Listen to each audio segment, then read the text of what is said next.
morning. My name is Miguel Gonzalez, and I'm a certified retirement counselor with over 20 years of experience helping clients in retirement income planning, overseeing investment of funds, and designing retirement plans. Let's talk about strategies for women to navigate the sandwich generation phase of their life. At a time when your career is reaching a peak and you're looking ahead at your own retirement, you might find yourself in a position of having to help your children with college expenses or the financial challenges of young adulthood, while at the same time looking after the needs of your aging parents. Squeezed in the middle, you're in the sandwich generation, a group loosely defined as people in their 40s to 60s who are sandwiched between caring for children and aging parents. The fact is, women are the ones who most often step into the caregiving role. As more women have children later in life and more parents live longer lives, the ranks of the sandwich generation are likely to grow in the years ahead. If you find yourself sandwiched between caregiving demands, here are some strategies to help you navigate this life phase. Think of setting priorities. The day-to-day demands of caring for both an aging parent and children can put a tremendous strain, both emotional and financial, on the primary caregiver. This is especially true when adult siblings or family members don't agree on the best course of action for elder care, don't pitch in to do their share, or don't contribute enough financially to the cost of that care. The first thing to do is to get yourself in the proper mindset. This life phase could last 1 or 2 years, or it could last many more. In any case, try to treat this stage as a marathon and pace yourself.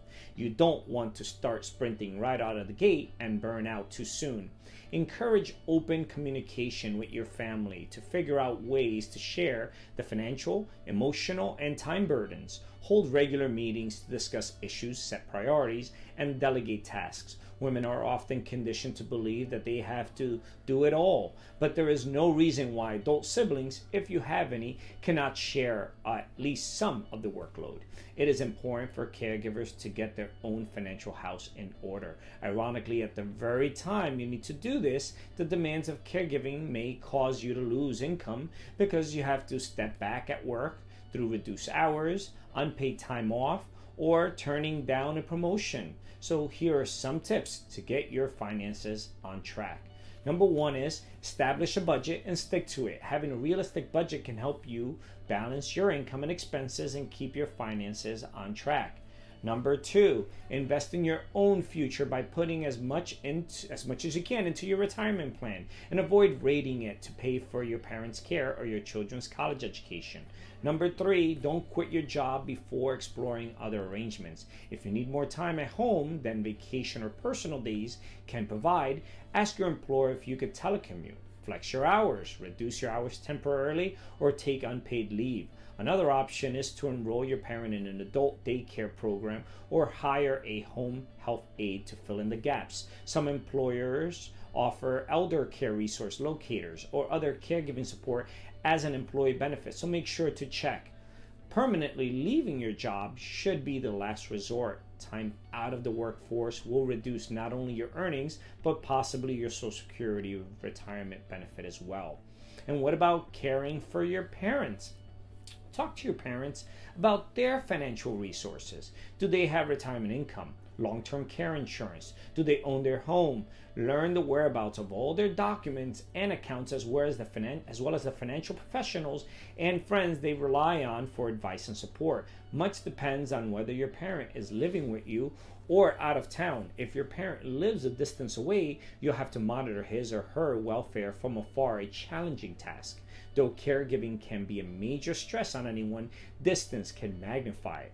Daily phone calls or video chats might not be enough, and traveling to your parents' home can get expensive and difficult to manage with your work and family responsibilities. So if your parents' needs are great enough, you may want to consider hiring a geriatric care manager who can help oversee your parents' care and direct you to the right community resources, and or a home health aide who could check in on your parent during the week. So here are some things you should consider. Number 1, take inventory of your parents' assets and consolidate his or her financial accounts. Number 2, get a current list of medicines your parents take and the doctors he or she sees. Number 3, have your parent establish a durable power of attorney and healthcare directive, which gives you legal authority to handle financial and healthcare decisions if your parent becomes incapacitated. And make sure your parent has a will. And number 4, consider consulting a tax professional to see if you might be eligible and entitled to potential tax benefits as the result of caregiving. For example, you might be able to claim your parent as a dependent. Number 5, if your parents' needs are great enough, you might need to go a step further and explore assisted living options or nursing homes. Eventually, you might decide that your parent needs to move in with you.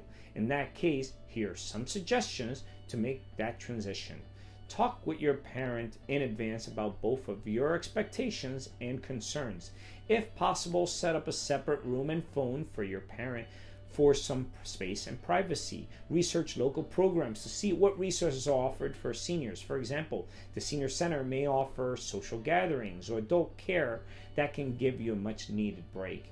And ask and expect adult siblings to help out. Siblings who may live far away and cannot help out physically on a regular basis, for example, can make a financial contribution that can help you hire assistance. They can also research assisted living or nursing home options. Don't try to do everything yourself. Keep the lines of communication open, which can go a long way to smooth out running of your multi-generational family. What about meeting the needs of your children? Right? Let's not forget about the children. Your children may be feeling the effect of your situation more than you think, especially if they're teenagers. At a time when they still need your patience and attention, you may be preoccupied with your parents' care, meeting your work deadlines, and juggling your financial obligations. So here are some things to keep in mind as you try to balance your family's needs. Number 1, explain what changes may come about as you begin caring for your parent. Talk honestly about the pros and cons of having a grandparent in the house, and be sympathetic and supportive of your children and your spouse as they try to adjust. Ask them to take responsibility for certain chores, but do not expect them to be the main caregiver. Number 2, discuss financial plans. Encourage realistic expectations about the college they may be able to attend. Your kids may have to settle for less than they wanted, or at least get a job to help meet the costs.